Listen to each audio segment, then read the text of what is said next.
glasses look. Me either. I'm gonna try it. Well, I think I can edit. Well, welcome to my channel. All right, here we go. It can't get you though, so it's on me. I'm usually.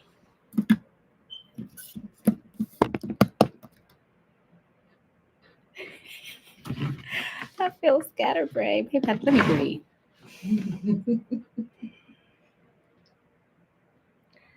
All right, so I'm about to play the disclaimer, and then I'm going to start our introduction, and then we'll start the conversation.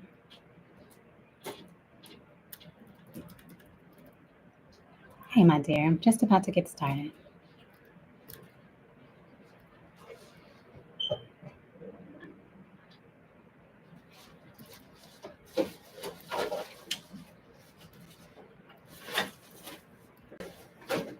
Here we go.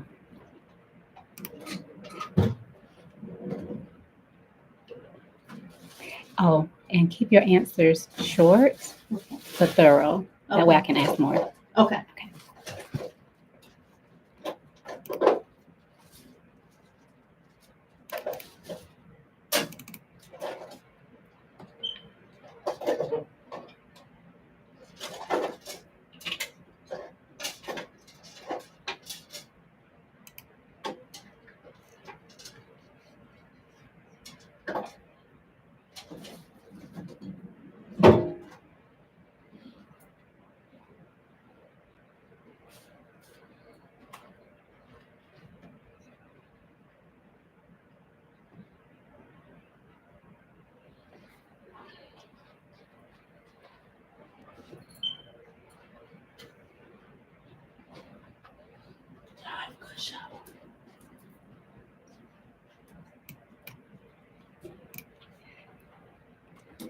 Good afternoon, good morning, good night, wherever you are on this planet, beautiful people.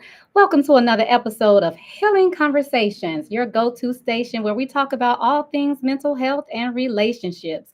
And I'm so happy you tuned in today because we are going to have a dynamic conversation on relationships. Joining me today is Miss Violet. She is a MDiv and she works with people and relationships. Our topic today is love on a higher frequency, y'all. How our spiritual connection and communication can lead to love.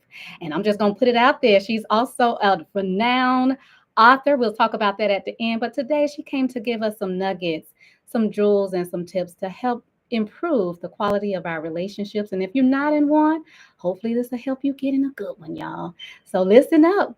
Go ahead, Miss Violet. Tell us a little bit about who you are, and thank you so much for saying yes to come into Healing Conversations. Well, thank you for having me, Kanika. This is a wonderful experience. My professional background, I am a chaplain, which means I give spiritual and emotional support to families in their hardest time of needs. And of course, I also do relationship counseling under my credentials as a ordained minister. So I do a lot of marriage, premarital counseling. How long you been doing that? About 11 years. I didn't know that. Yes. Well, we got a lot to talk about because I do premarital, so this is going to be really rich in Yes. conversation. All right, tell us more. And of course, the other side of me, because all people are layered and complex people, I am a fiction writer of supernatural fiction. So I love the spirit realm and everything. I love it. We're going to talk about that at the end. All right, so when we spoke prior to the show, we were supposed to talk about your creative side. But when you came back, Spirit led you to this topic today. So tell us a little bit about this concept of love on a higher frequency. So for those of you who don't know, who are new times listeners, I allow my guests to tell me what they want to talk about, what's on their heart, what is their purpose that they want to share with you all. And so this was her topic, love on a higher frequency, how spiritual connection and communication can lead to love. I think in our society, we focus so much on the physical. We talk about the emotional way they feel about things. We even talk about health reasons, but we often ignore our spiritual beings. And sometimes if we get to know each other on a more deeper spiritual level, what our core beliefs are, we really find connection for people who are actually for us. I think a lot of times we like to try to stick square pegs in round holes, as they say, but we aren't really serious about who am I compatible with. Just because you have attraction to someone and you may have certain things that you find interesting about that person, it doesn't make you truly compatible because you don't share the same core values. You don't see the world the same. Your spirit doesn't vibrate on the same level. And I think we ignore that part. I think that's so true. When I think about one of the relationships I was in, it was almost like checking boxes. Oh, you have this, you have that, you don't have that. That's great. It was almost it was superficial but important. But you're absolutely right. It fizzled out because our value systems eventually were discovered we were quite different. Our missions and purpose in life, what drives us, were quite different. So that's what you're speaking of. Absolutely. And I think sometimes we just say, I just want a good person. But just because someone is a good person doesn't mean that they're good for you. I love that. And just because someone, it doesn't work out, they're not a bad person either. You can't demonize someone because you weren't compatible. And sometimes people do their best with what they have.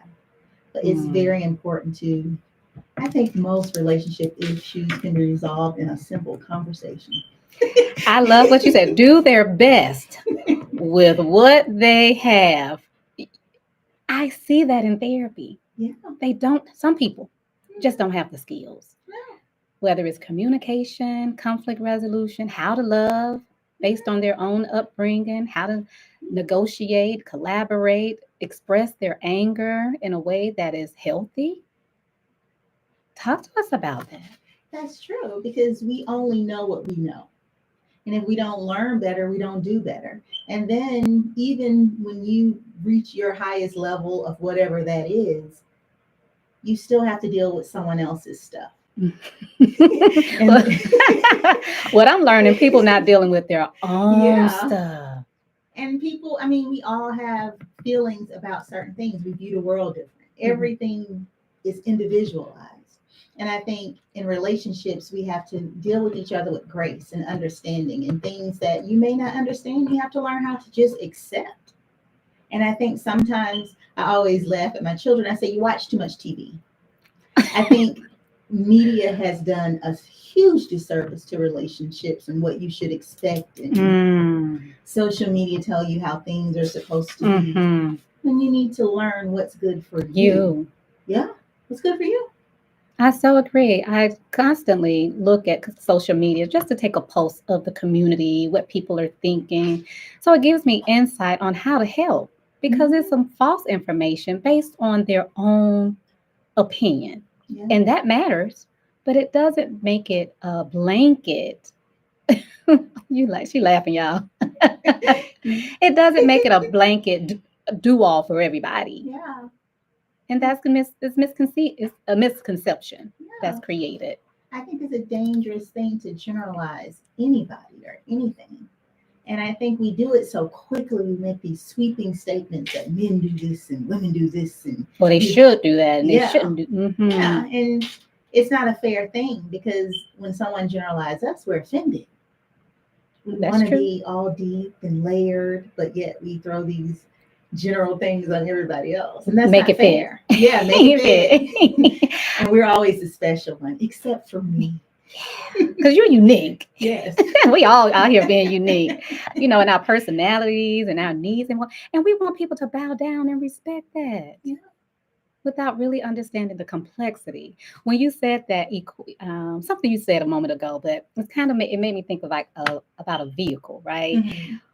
We are all different types of vehicles. We come with all that baggage from in that trunk. In the front seat, we have our main players, like our family of origin, whoever that is. But in that trunk, we got those situations, belief systems, and all that stuff that gets stirred up when we invite somebody into our space.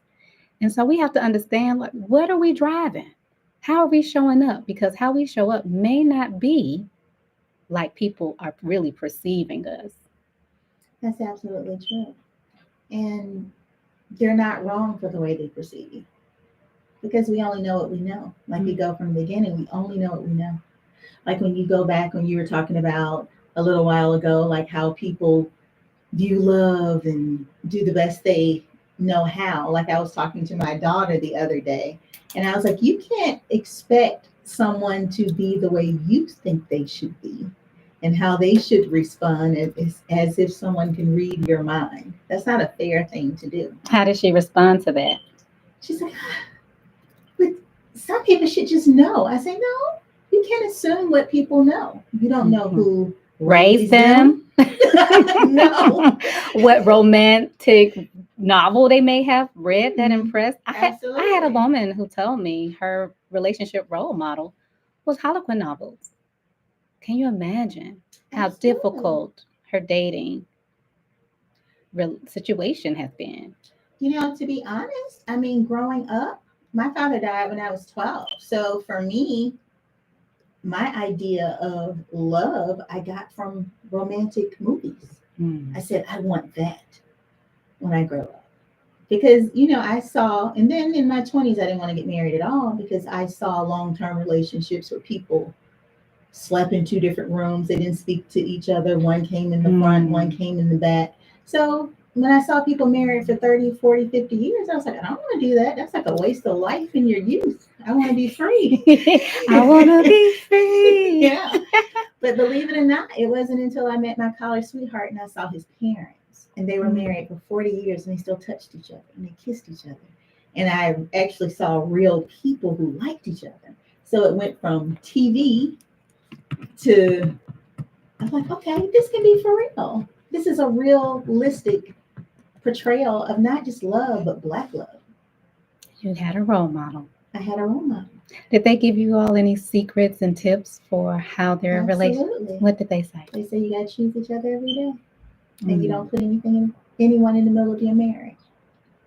Even them? Yeah. They say you don't put anyone in the middle of your marriage. So how long have you been married now? I have been married for almost 15 years. Congratulations. Hold on, y'all. I had to give a round of applause for that. That is so rare. Some people hit that 7-year itch is what I hear quite frequently when I'm working with couples. Like, it's tough around the 7th or 10th year. I see people come in around that time. So have there been some rough patches? Actually, this is my second marriage. With my second marriage, no. This has actually been the easiest thing I've ever done. It's as easy as breathing. Wow. Yeah. My first marriage, it was different. It wasn't bad, but I think we just didn't know each other enough.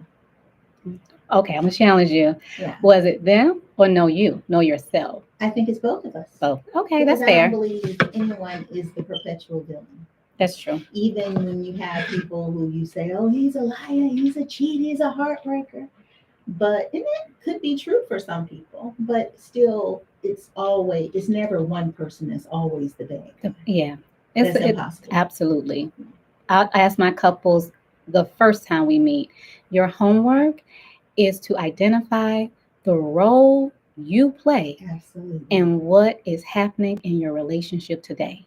It is an internal reflection, no blaming, finger pointing, or anything like that. So they come back and say, "Ooh." You gotta ask yourself, what did I allow? What is this the monster that I created? Did I have a hand in this? And sometimes I find that people betray themselves. They may have entered a relationship and they say, I'm not going to do this or I'm not going to do that. And then they end up doing it. And then they're hurting because they bent the rule. Like I said, I wasn't going to date somebody with kids.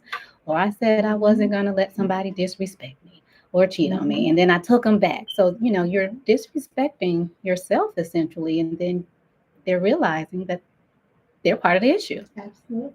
And I think sometimes I got married the first time at 24. I was ready to be married when I got married. But I think sometimes you don't really know yourself very well. And it's not always, relationships don't always end on like love and hip hop. That's a good reference. You just really figure out that you're not compatible. You're not compatible because sometimes when you're young, the thing that drives us is the physical. He's so fun. He makes me feel this way. hot. I'm just hot every time I see him. Mhm. And you Those know, hormones are kicking it's in. the hormones that kick in. And I, my greatest advice for anyone getting married, I think liking someone is greater than loving someone. Oh, you know what? I wrote that down when you spoke about your husband's Yeah, parents.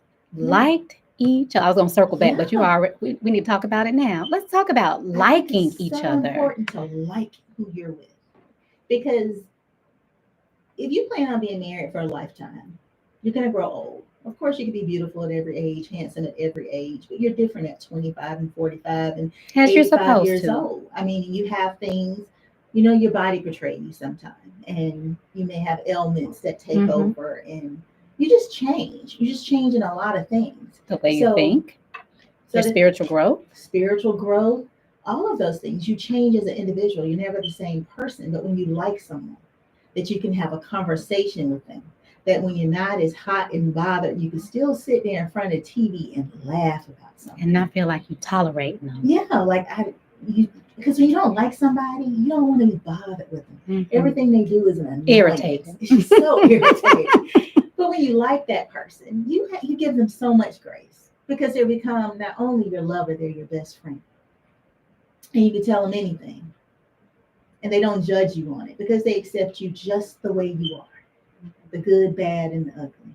And I think that's also circling back to the topic, that's a part of a spiritual connection. It comes with the communication to say, hey, the base of us is the same. We may not like the same type of music.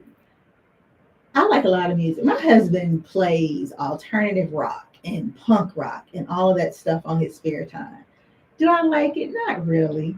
But I support him. But he also supports me in things that we do, but I like him. Hmm. So when he takes me to a punk rock concert the music is annoying to me, I get a kick out of how much he He's enjoys enjoying it, it. and he's laughing so hard. And he's like, babe, look at this. And it becomes hilarious. Hmm. So but if it was somebody I didn't like, I wouldn't step foot in that place. I'd be like, you got me confused with Hmm. somebody else. I'm not I going over got there. plans. I got plans. Don't call me about that. I don't like it. I'm not going to do it. And he's the same way with me. I'm a nerd. I collect books like it's ridiculous. My house is like a library at this point. Oh, He's like, I cannot have another book coming here. But he loves that's even your the things. happy place. Yeah, he loves the stuff.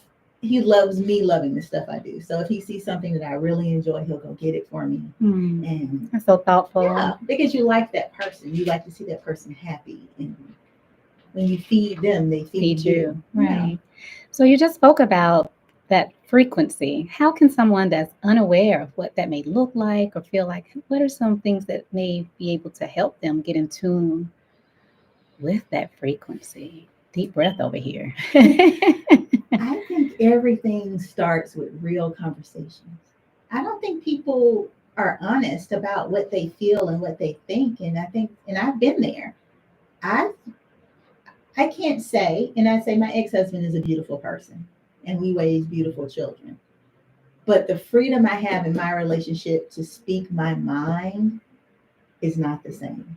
Hmm. Because when I got married younger, it's like you want to please that person and you want them to see you a certain way, and Tiptoe you around tiptoe, you conflict. walk on eggshells Mhm. because you have this image you want to present. But when you learn what real love is, they like Violet. Mhm. And that's all you have to do is just wake up and be you. And I think you could do that with a conversation. That's how it starts, with conversation. Be honest about, this is who I am, this is what I do, this is what I like. And I'm willing to grow and I'm willing to expand and get someone who is like you, who's like you in that way. And when I say who is like you, I don't mean y'all have to both like bowling or both like music, but the core. The core. The When core everything of is you. stripped away, the titles, Yeah, and it's just you and that person. yeah. Who are you? Do both of you have positive outlooks on life? Mm. Oh, that's I been mean, there. that's just a core thing. It is to be with somebody and they just negative Nancy's All and the time. and No matter how happy you you are, are like they just rain gotta on your kill it. parade. Like, ugh, why you happy? Why aren't you happy?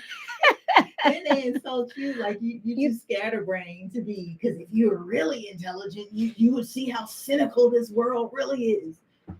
You have to get someone like you. And if That's you're a true. negative Nancy, maybe you need somebody who growl with you. Right. I I feel match made in heaven. yeah, just someone like you. Oh, that is so true. So we have to spend time alone sometimes, when we have those pauses between relationships. I think that's a really good time to do some self reflection and think about what went right. How did you grow? What were you needing? What were the deficits in you? Because we can't change other people, but I really like to encourage people to think about relationships as an experience. What is it that you're needing to learn and prepare for the next time? Because maybe a wound was open or created in some of those instances. And so your vibration, if you don't correct it, could attract somebody in that same hurt place as you. Absolutely. I think one thing I pray consistently every single day, I say, God, show me myself. I love that. Say, show me myself. Because I know what my flaws are. I can be a person who tends to think I'm right 99.9% of the time. But when I ask God to show me myself, I can see when I made the wrong choice, or I made a knee-jerk reaction, or I chose something out of arrogance, not because not because it was the right thing, just because I said so. And when I asked God to say, show me myself, and I began to actually see myself clearly, I started self-correcting. And it makes you a better person. It makes you a more compassionate person. And it takes a lot of courage to be able to be accountable for who you are and the mistakes you make, and that you're not perfect. And that's liberating. And I think a lot of people don't understand that, because saying you're sorry is so much pride to make you not want to do it. But it's so liberating to be able to say, I did this right, or to walk up and say, Kanika, I'm sorry. I didn't mean to do that. That was not the right thing to do. I'm sorry. And that's a liberating thing to do. And people need to change their mindset on being accountable, because I think they're afraid they'll get in trouble, or they'll lose something, or they will lose something if they don't take accountability. It can work both ways. Absolutely. I've seen it. They'll lose everything. Because they refuse to see their own fault. Or I've seen it where people may say, I'm sorry, and then they don't change the behavior. And over time, that I'm sorry loses its power. Because you're not sorry. You're not. Because you're not sorry. It's not in alignment with who you are. I tell people all the time, I'd rather for you to just say blatantly, I'm not going to do something, or I meant what I said. Don't say you're sorry, because I like to take you exactly at face value. And that's liberating too. Absolutely. To be at face value. What you get is what you get. And in relationships, when we talked about people who are fitting, it's important for you to be who you are. Because when you're not who you are, even when you think you're doing it to make another person happy, you're being deceptive. And that's not fair. You're giving someone a representative, and that's not fair. Because you are not who you present yourself to be. And if you pretend you're hurting somebody out there right now, Violet, talking about their representative. But people don't realize that they're doing it. Well, let me play. Hold on. Let me just kind of challenge that a little bit. Wouldn't we want to show our best selves? Like, where is the line between misrepresentation and putting forth our best effort? Because your best effort is not the same all the time. People are complex human beings. I think I'm a super optimistic person, but I don't walk around my house with my teeth showing 24 hours a day. You're not smiling enough. And being in a relationship that they only see that one side of you is deceptive. That is true. Because what happens is, say if you are just, I want to be the perfect wife, and I'm just smiling and baking cookies and making love to you every day and doing everything. And then all of a sudden I'm unhappy because I'm so overwhelmed. That other person is confused because you didn't show them that you were overwhelmed. You didn't say anything. You didn't say, well, I don't want to cook every day, and I'm not in the mood tonight, and I have a headache, or I'm in a bad mood. So what happens is this other person is like she's unhappy. Why is she unhappy? And what did I do? And what's happening? But you weren't honest. Mm-hmm. You have to be honest both ways. And on the flip side, you can't be in there knowing you're not going to be faithful to nobody, that you not don't get in these relationships. They don't see it that way, Yeah. though. That is the reason most of my clients come see me is because of infidelity. Yeah. If you know, oh, this is a sticky thing. It is. Come on. You know your own nature. I believe it's different people who are cheaters. You have people who are naturally not monogamous. That, I mean, not that it's a genetic thing, it's just the way Their they think. choices. It's their choice. And then you have people who are lustful, but they are mastery of self-control. So even though they're lustful, they're not going to cheat on anyone, but it's in them to do so. Mm-hmm. But my thing is, you need to know who you are. I want to add some. Yeah. That the person that's hurt that don't want to get too close. So if that relationship that they're in starting to feel close, then they do something potentially to mess it up, Yeah. to disengage. Yeah. That's a real thing. Yeah. Self-destruction. Self-sabotaging. Yeah. Huh. Let's shift gears a little bit. Talk to us a little bit about the type of premarital services you offer and what's some things that people tend to not know the most about getting married. I do just a few premarital counseling sessions where I force them to ask each other very hard questions and be very truthful with their answers. You give them the questions? I give them the questions. Okay. So they don't get a chance to pick. And you'd be surprised how people want to pledge their lives to each other and don't know the basic things about each other. They don't know the just basic things. Like, how do you want to raise children? Or sometimes they don't even know what's your faith background. You're dating this person for 3 years and don't even know their faith background. They're not asking the real questions. They're not asking the real questions. And and when I ask these questions, I've had people, I mean, men and women just cry together because they don't know anything about each other. And I'm not saying your relationship should be over. I'm just saying that you need to talk to each other. Mm-hmm. Because marriage is a lifetime of communicating. You know, it's in my profession as a chaplain. I'm a hospice chaplain, so I speak to a lot of patients on their deathbeds. And I have a lot of older couples. And I have people who are married for like I just have someone who just lost their husband of 71 years this week. 71 years? That's devastating. That's not only is it devastating, do you even how do you have an identity outside of this person you're looking at? They've been married more than they've been single. Mm-hmm. Can you imagine being 19 years old when you got married and you're 100? I've seen couples like literally be 100 and 102 and been married since 18 and 19 years old. What a legacy. Yeah. So it's like you have to be able to like I said again, you have to be able to like this person. You have to know this person. You have to understand this person. And when you kind of understand who you're dealing with, because everybody got different deal breakers. Mm-hmm. Everyone. Mm-hmm. That's the question right there. What are your deal breakers? Because people always, cheating. Believe it or not, cheating is not everybody's deal breaker. It isn't. Sometimes not paying the light bill is not worse than cheating. Absolutely. Underhandedly selling the title to the vehicle, right. To take out a loan. Anyway. In the house right. People are hurting each other out here without really understanding those deal breakers and not talking about it. Because they don't know. Mm-hmm. They don't know. And I think we get a false sense of some people. I had a guy tell me because he was cheating on his wife and he even hit her. And he was like, well, I grew up that wife's supposed to take everything. This is forever. Like, what? Mm-hmm. And he was serious. He was very serious. And he was hurt that she left him.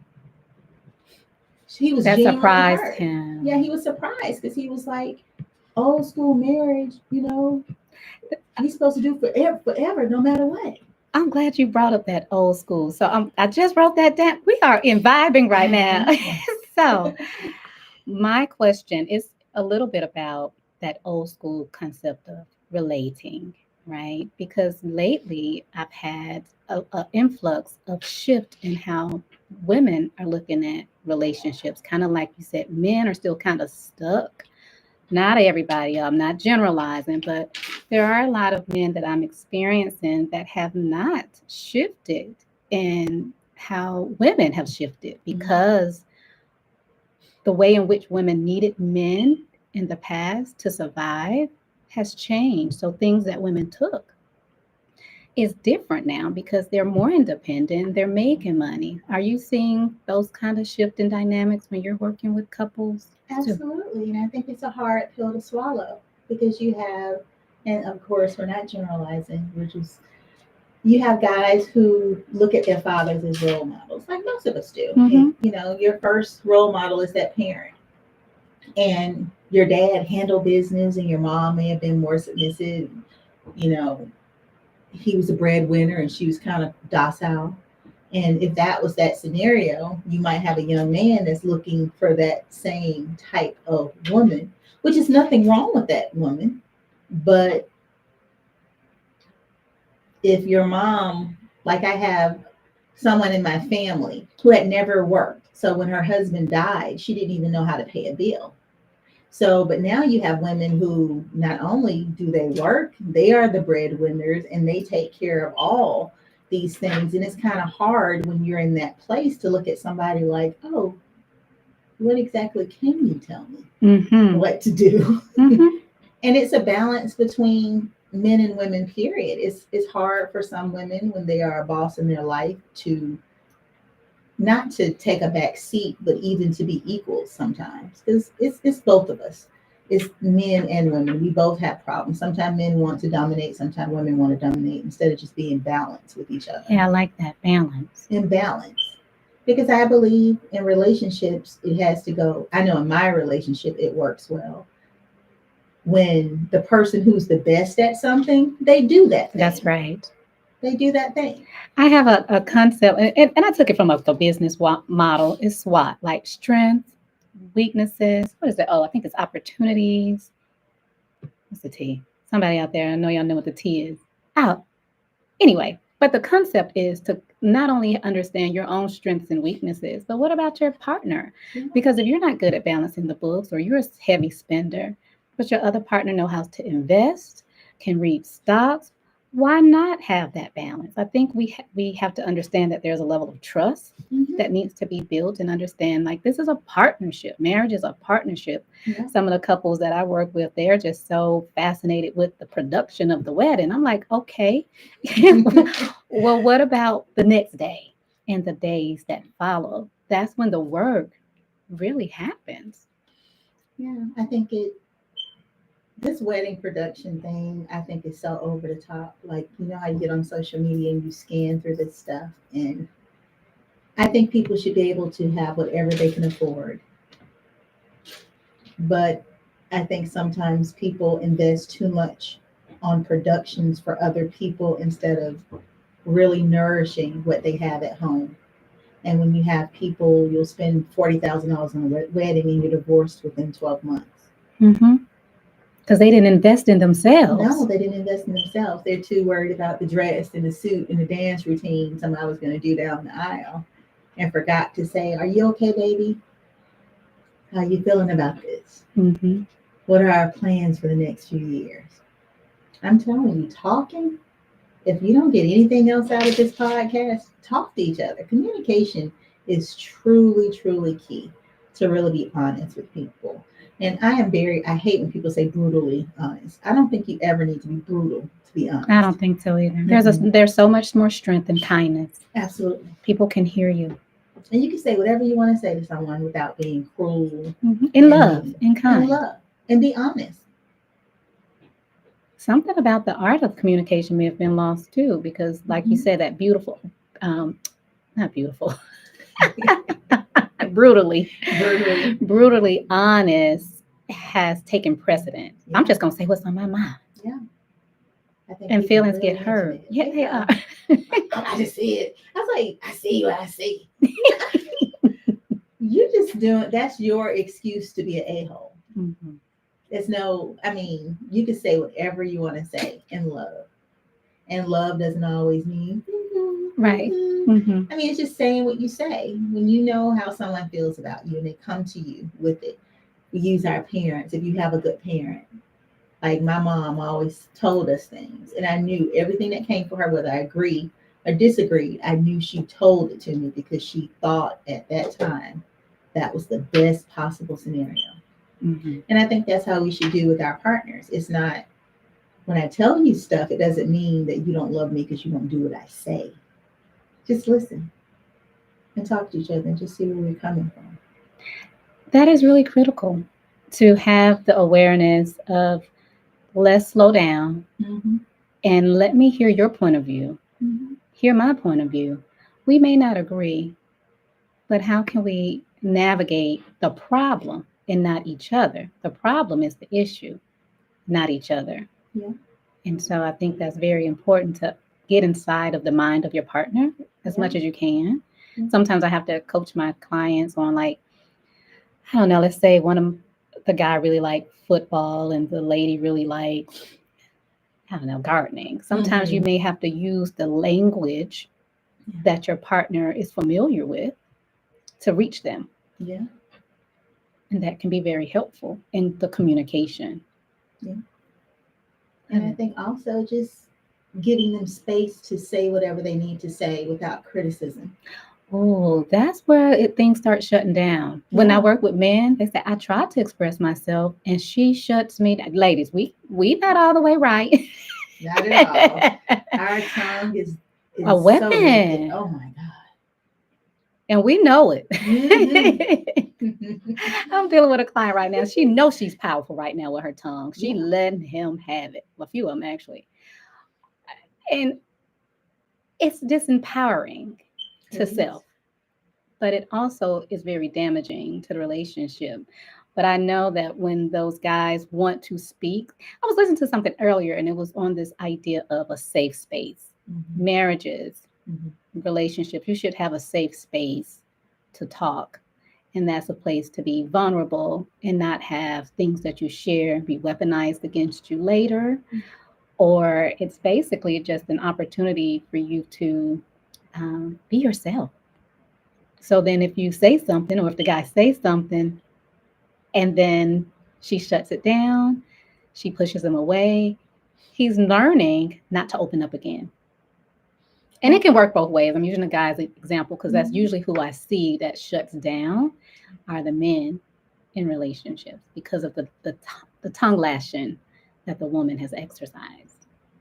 I have a couple that I spoke to last month and I had to teach them how to fight fair.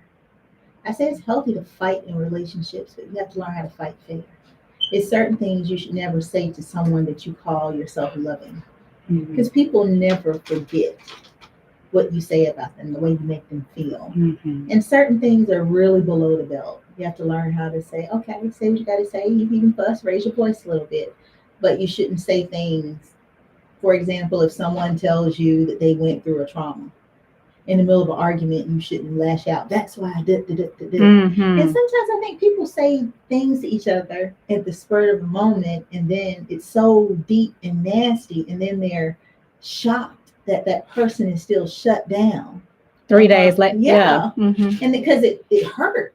And then they want to hug and kiss, like, why he don't hug me no more? You broke the trust. Yeah.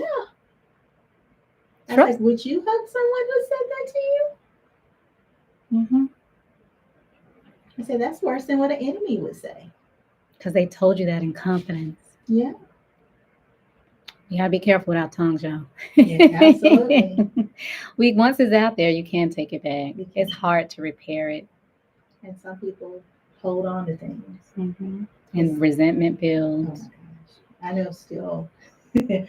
I know still people from high school still will get riled up and mad about something that happened in the 90s.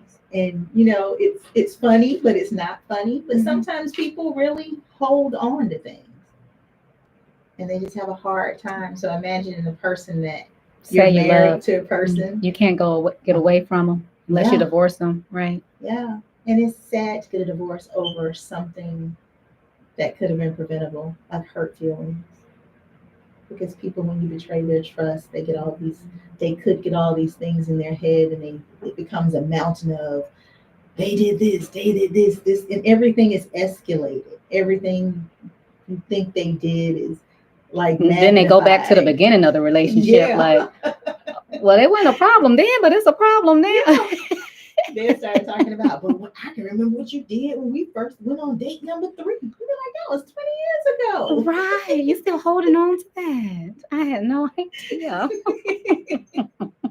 Surprise, surprise. And our relationships, you know, gotta learn how to let go. We do forgiveness. Yeah. I teach a lot of, what about you? Do you I help don't think clients? you can have love without forgiveness. Hmm. Because I think we're all gonna offend someone Unintentional. eventually. Yeah, Yeah. unintentionally. Because you're Yeah. still learning each other. And I think people forget that we grow. So the person you met 15 years ago, in the situation, you have grown. So the things about you may be the same, but there's some other things maybe you don't do anymore. You don't like it now. And so you have to communicate that. And again, like we talked about at the beginning of the session, is that sometimes people just do the best they know how. I had this guy tell me, I don't know how to love. I believe that. I don't know how to love. I believe that. He was in a relationship and it was falling apart. And he was like, that was his reasoning for coming to therapy. He didn't want this lady to go, but he didn't know what he was doing wrong. And that was very powerful for me, that he had the bravery and the courage to say, I don't know what I'm doing, but I know something's not working. And that takes a real man to say that. Mm-hmm. He was young too. He might have been like 23.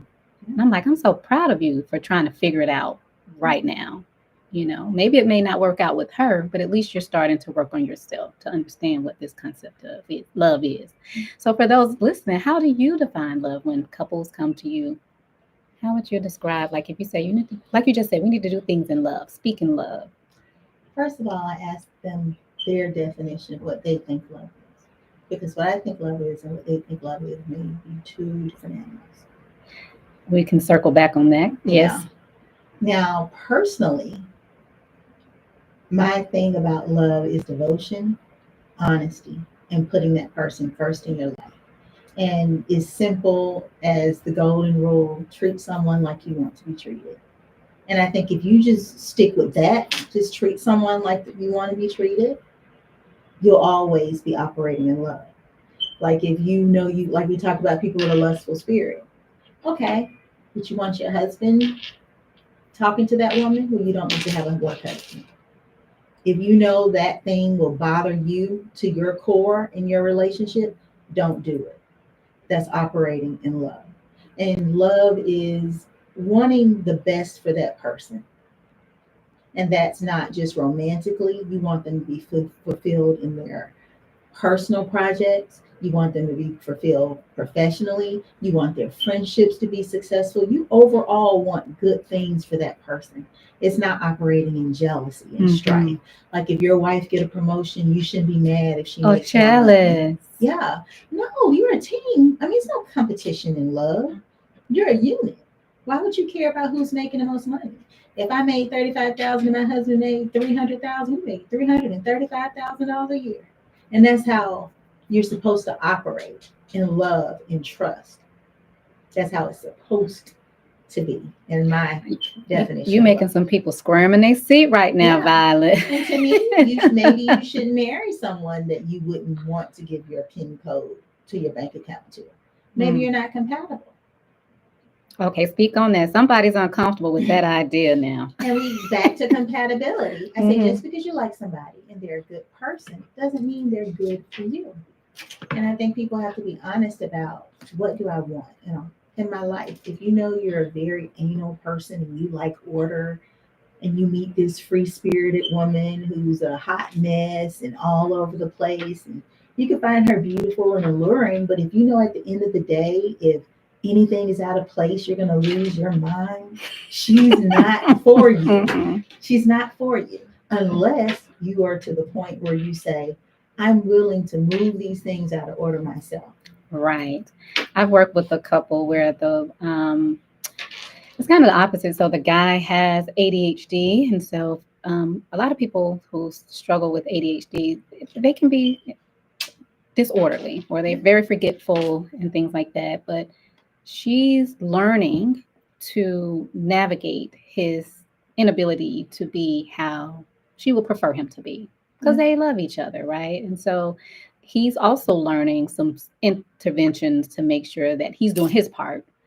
But I think there is like, okay, I can pick that up. Is that going Yeah. to bother me? If it's going to bother you, then don't do it Yeah. or don't get with that person. But there's a level of acceptance. Okay, that's just how he is. This is how I am. How can we navigate this space Yeah. together without it frustrating me?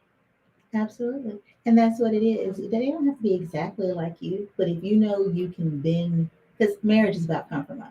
Nobody's going to win all the time.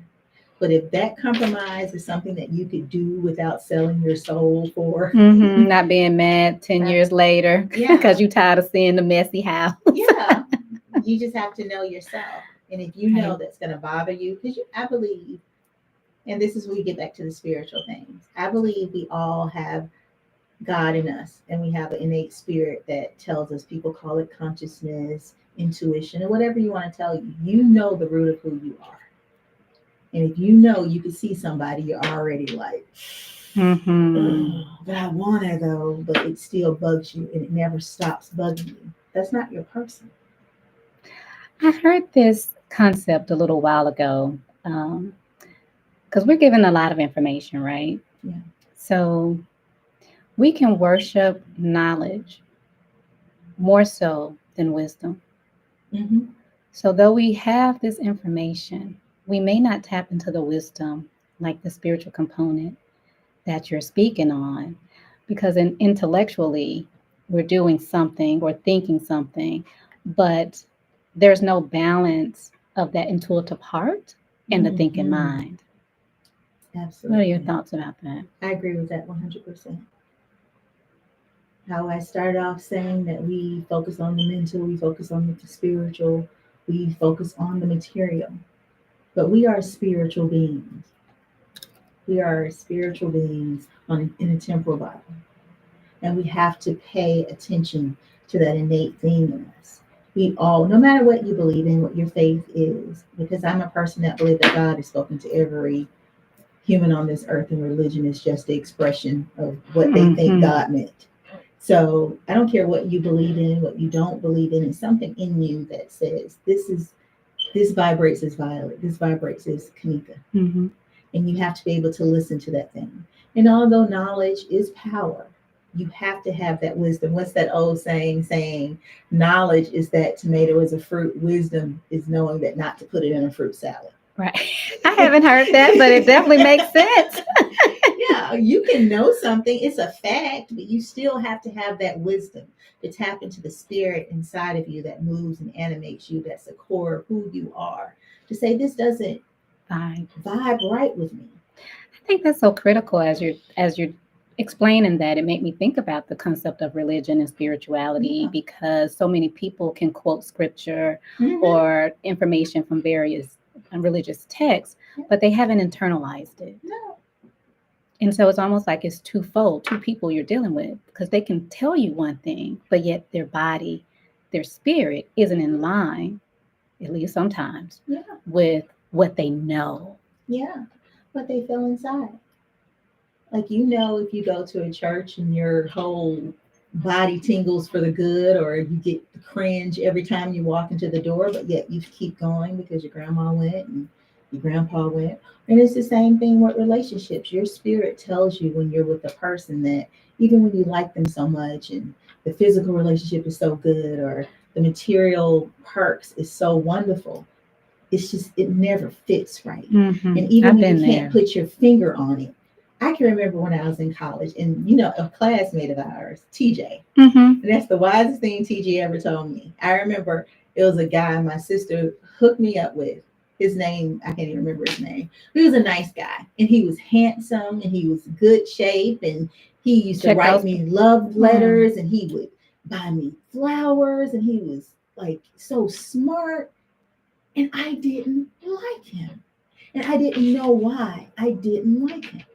And it bothered me. Like, it stressed me out. Like, why don't I like this guy? I should like him because he's going all out of his way. And I remember TJ came over my house one day, and he came with a bunch of friends, and he was like, Violet, it's because that dude is a good dude, don't mean he good for you. He not your dude. Why are you trying to make him Fit that fit? circle into a square. And I was like, but he's okay. You started making excuse. He does Yeah, this. he does this, but you don't like him though. And I was like, but he didn't do anything. Okay.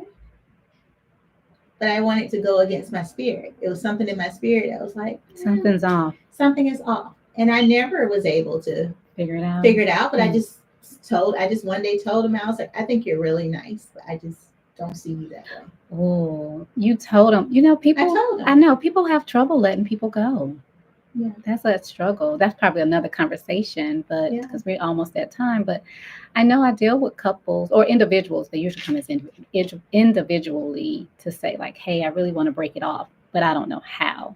Right? And so it's a process for some people because they want to complete things.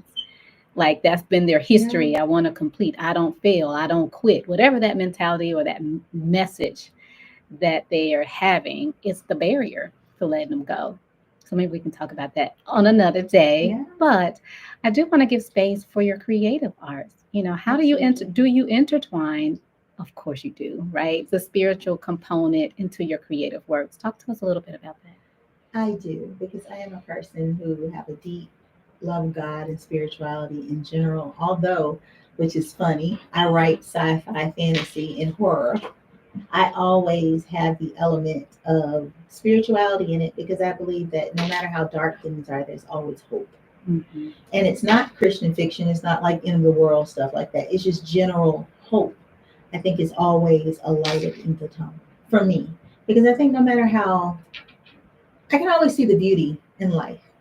And I think it also has to do with my profession. I think just being a hospice chaplain, when you see people dying, no matter how rich you are, whether you're black or white, how long you've been married, or what you have and don't have, you're reduced down to a human afraid of leaving this world. And it makes you more compassionate. In my books, I try to tap into the core of our humanity, that we're all the same, and that God is with us. And even God is with us when we don't call it God. And I don't think you have to always, like I say, it doesn't have to adhere to a certain faith tradition, but God is with us. And I think that ties into my creativity, just always seeing the beauty, and how relationships, that although I don't write romance, all of my books have a reflection of people who truly love each other. Whether it's love can be between two sisters, that's their greatest love. I write about romantic love in a way that is realistic, is not over the top, but when you can see somebody's crust-cornered eyes and bad breath and and still look at them like you are the most beautiful person in the world. To me, Come that's here. real love. Come here. Give me a kiss with your bad breath. That's real love. It's like everyday love, and everything. I want people to see that love doesn't have to be a production. It's the little things too. Is anything wrong with productions? We all like drama sometimes. But Michelle Obama, I heard her this week on something where she said, young people have to understand that life is not always a production. Majority of your life is going to be mundane. You're going to get up and go to sleep and go to work and read a book. Everything doesn't have to be high drama. And I think with love, I think we get in movies and look at social media clips. You think your boyfriend got to always be taking you to a $500 restaurant and going on a trip. But what happens when you just want to sit down and have a conversation? To just learn to like each other, to just be there, to not even say anything. That comfortable silence. Yeah. And in my creativity, I have people in my books that reflect just plain human nature, how love is as easy as breathing. I love it. Like your relationship. Yeah. How spirituality is as easy as breathing. You don't have to do a backflip, pay tithe. All this performative gestures. You don't have to. And it's okay if you do, because you do whatever that makes you feel good. But I'm just saying, I think God is simple. Just like love is simple. It's not complex. It's not that hard to do. We get in our head and make it so Yeah. complex. We look at who's got to do the most. You always got to do the most. How did you get into writing? I've been writing since I was 12 years old. Hmm. Poetry was my first love. So I wrote poetry. Do you remember one of your poems?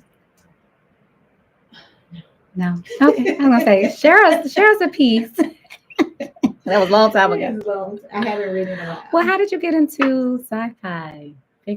But believe it or not, I went to Clark Atlanta University, and I was Dr. Daniel Black, who's a phenomenal writer. He's an incredible writer. I took his African American literature class, and during that time, I think I was like in sophomore year, I was partying every day, wasn't showing up in class. And I got to the point where I was failing, and he had us write a novella. And for those, that's like a between longer than a short story, shorter than a novel. So I wrote this novella for class, and he pulls me to the side, and he's like, "You playing in my class, and you can write like this." Mm-hmm. So he actually made me write the whole novella, not the idea. You had to finish it. I had to finish it. And when I finished it, I got to be out of the classroom. And he told me I could write on anything I wanted. And I wrote a sci-fi thing. And it just made me, it's just who I am. I've always you had a moment to express yourself.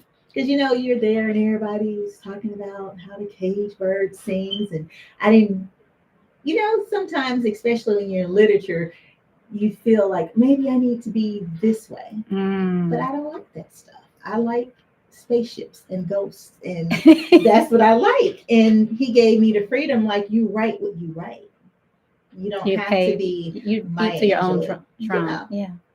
And I think that's so important when it comes to people in general. We get so caught up in trying to be somebody else or like somebody else instead of sitting still and saying, that's not me though. Yeah. This is who I am. This is how I show up. These are my likes. So imagine going into religious practice and you're a horror writer. Right. And I've read some of her stories. I'm like, oh, you talking about Mama Wata up in here? So you have people, and and at first it bothered me a little bit because you want to say I didn't want people to see it. But then I was like, that is me too. And I don't have to adhere to anything you think I should. Right. You don't have to be boxed in. No, I don't have to be. What's one of your favorite novels? Outside of my own? Your own, of your writing. Oracles.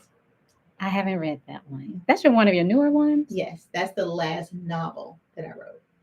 What is that about for somebody listening that may be interested in finding your work on VioletteMeier.com. Spell Meier. VioletteMeier.com. Or you can find me on Amazon. Mm-hmm. Oracles, you ever have that grandma who's intuitive? Mm-hmm. It's about a 101-year-old woman, and she tells the history of oracles in her family. So they talk about their ghost stories and their healers. You see people raising the dead and all types of things. So it's about supernatural power going through a whole family line. And in the midst of it, you also see the love stories in the family, the people who came together. And it's very important for me to have love stories. It's not just between husband and wives. Your greatest love story in your life can be to your sister or your best friend. Mm-hmm. And I think people ignore those things. I think so too. In which I wrote down, because we were talking about this concept of love, that it could look differently. Mm-hmm. I think we always think about love as, a mom and their child, and of course in relationships. But you're right, that friend that's been through all the storms with you and all the good times as well could be love, right? Absolutely. I had a coworker one time. I was laid off, and she cried. I did not know she cared that much about me. But today, we love each other. We have like the best relationship. I'm like, crying, girl, I will be okay. I'm glad they let me go. But I didn't know. You just never know how people feel about you. And so I like that. And, I purchased one of your books, the short stories. Which one? Hags, Saints, and Hoodoo? Yes. And so there's a variety of interesting people in there. Yes, But I love how you incorporated some of the mysticism in the Black community. absolutely. I found that fascinating. It was a particular story. I forget the title, but it was talking about the witch riding the back. Oh And I'm yeah. like, I remember hearing those stories and I remember experiencing that, but that isn't something that's really talked about too much. But just, the different energies of African spiritualism that is Yeah. represented in your work, I think is very fascinating and an easy transition for people who may not be aware of Yeah. that history in this hours, and how you honor that in those writings. So I wanted to just say thank you for incorporating that. I think it's important because when people talk about myths and legends and religion, we always go to Western things. And if we want to be fringe, we'll look at Japanese things or everywhere else. But if Africa was the root of civilization, then everything is the root with us. And I think it's very important that we understand our traditions. And even just in America, like when you talk about the witch riding your back, we have just in the American South, we Mm-hmm. have such rich mythologies and legends here among our people. Just talk to your old people. Mm-hmm. They have so many stories. It's amazing. And unfortunately, y'all may not like what I say, but it get overshadowed with certain religious concepts, like you don't know that, don't do that. But it's so natural for many of us to know to do certain things if certain things was happening in our lives. We Yeah, know what to do. absolutely. If you hadn't seen the movie Sinners yet, have you I seen have Sinners? not. I have been hearing about it, Yeah. but That's one thing I really love about that movie because if you know what you're watching, you know what you're watching. mhm. And I love that. And I think they really highlight Black American spirituality, old spirituality. And I think a lot of us, like you said, we don't realize it. I always laugh at, I say the Black church is not like any other church. We have more African Isms. retention. Hmm. I mean, if you ever, like, I'm a lover of religion. I study religion in general. If you ever seen a video of a voodoo person catching the spirit, you don't see anything different between Mother Jones in the middle Catching of the that Holy pool Spirit. catching the Holy Ghost. Hmm. It's not different. It's not different. We just describe things in different ways and experience God in different ways. And been taught and Yeah, brainwashed that that's not that's okay. bad. Yeah. Yeah, everything Black is bad. Everything Black, mysticism or religion is the devil that we've been taught.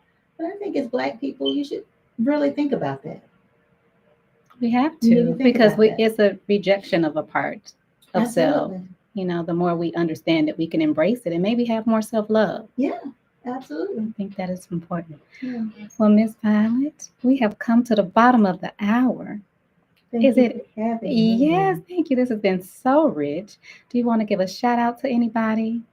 I want to give a shout out to my husband, Ari. I love you forever and ever, and all my children, family, and friends who tuned in. I appreciate all of you. Yes, thank you for tuning in. Um, Please, for those who may be interested in your work or working with you, how can they reach you? You can reach me on violetmeyer.com. All my social media is there, and also my email address. That's VioletTettemeier.com. Thank you so much. And any last words, something we may have forgotten or something you want to reiterate? Learn to like the person you with as much as you love them. Enjoy your day. All right. I would like to say, this has been a really good conversation on understanding vibrations. Yeah. So, learning to slow down and spend some quality time with yourself will help you be able to identify the type of person you want to attract. And it'll also give you some insight into how you need to grow. Maybe there are some areas of you that may need some support. I'm going to recommend therapy because you never know, we can't see ourselves, right? And so, when we're in the jar, we cannot see the label. So, it's very important that you do some self reflection with the help of a therapist. Maybe you had some information given to you by the person you were in the relationship with, but by all means, you have to be honest with yourself. Start with self. Know thyself. That is the oldest thing I think Amen. we have always Amen. heard. Know thyself. So Amen. I just want to encourage everybody to find that vibration, and understand what that means for you And without further ado, my goal here is to heal hearts and heal minds, one conversation at a time. Until next week, y'all, be well. Bye for now.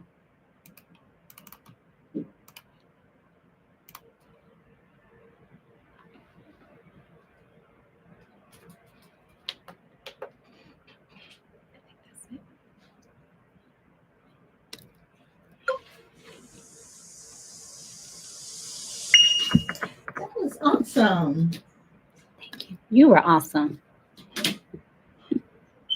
Well, you made it